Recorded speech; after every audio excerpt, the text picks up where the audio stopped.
A Twitter user got 3 years in jail for edgy posts during the Southport riots, the lack of which I cannot imagine would have changed anything at all. A keyboard warrior who admitted publishing written material online to stir up racial hatred during the recent protests was today jailed for 3 years. Like everyone else who was pleading guilty, he was doing it to lessen the sentence and not because he actually thought he was stirring up racial hatred.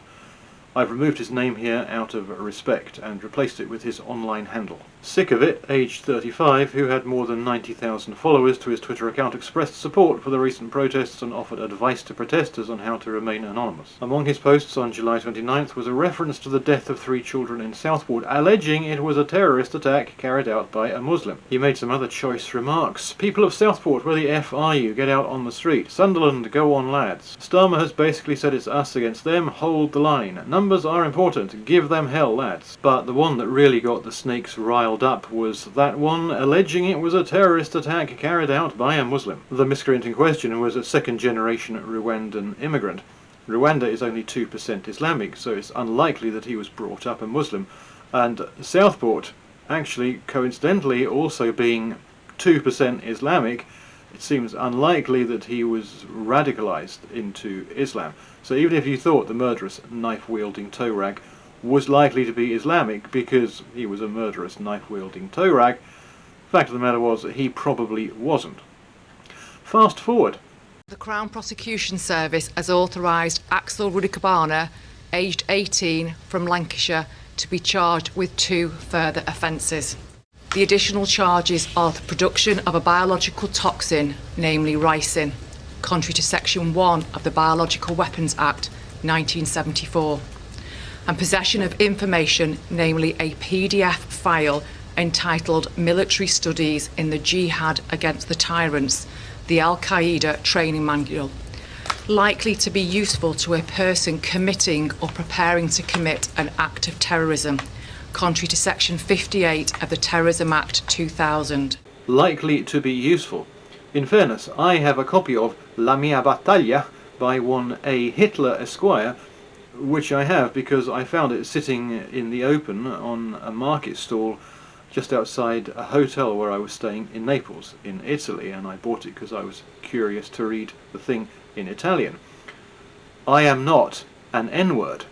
So applying the same logic, it is quite possible that I could be in possession of the Al-Qaeda jihadist training manual and not be an Islamic. But it is certainly likely to be useful to one who was so focused. Likely to be useful to a person committing or preparing to commit an act of terrorism. But then things take a curious turn. At this time, counter-terrorism policing has not declared the events of the 29th of July a terrorist incident.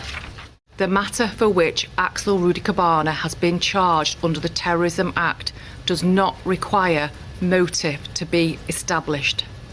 For a matter to be declared as a terrorist incident, motivation would need to be established. I think I've worked it out. Motive has to be established. Flying planes into the Twin Towers because you're short-sighted doesn't make you a terrorist.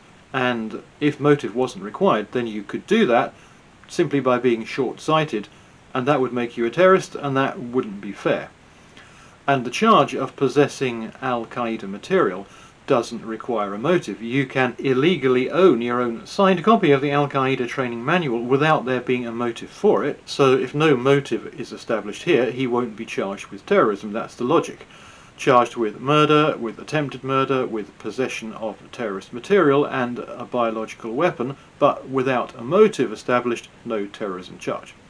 But these things don't exist in a vacuum. First he possessed the terrorist material, and then he went on a murderous rampage.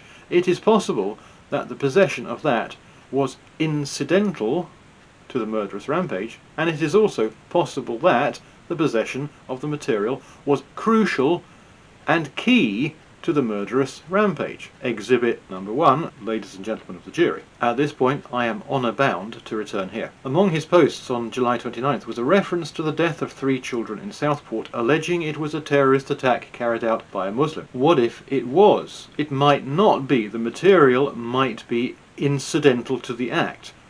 But if it was, as alleged by Sikovic and many other people, not because he had any evidence for it, but because he suspected, that would then have to impact his sentence. That would be grounds for appeal. New information, he was right, assuming that he was. We do have a problem here. I would strongly advise anyone against speculating as to the motivation in this case. The criminal proceedings against Axel Rudikabana are live, and he has a right to a fair trial. There are two possibilities. He was a radical Muslim or he wasn't. That's it. That's all there is to it. He was, he wasn't. That is the full spectrum of possibility. I have left nothing out, and I'm not leaning more on one side than the other. But that speculation wasn't just coming from one edgy online poster. It was very much the spark of the whole thing. The act itself, the murder itself, obviously, but also the speculation that that was the actual cause. And it was only speculation, but it was informed by people's knowledge of the event, Islamic terrorism, and the similarity between the two. So there was some logic to the speculation.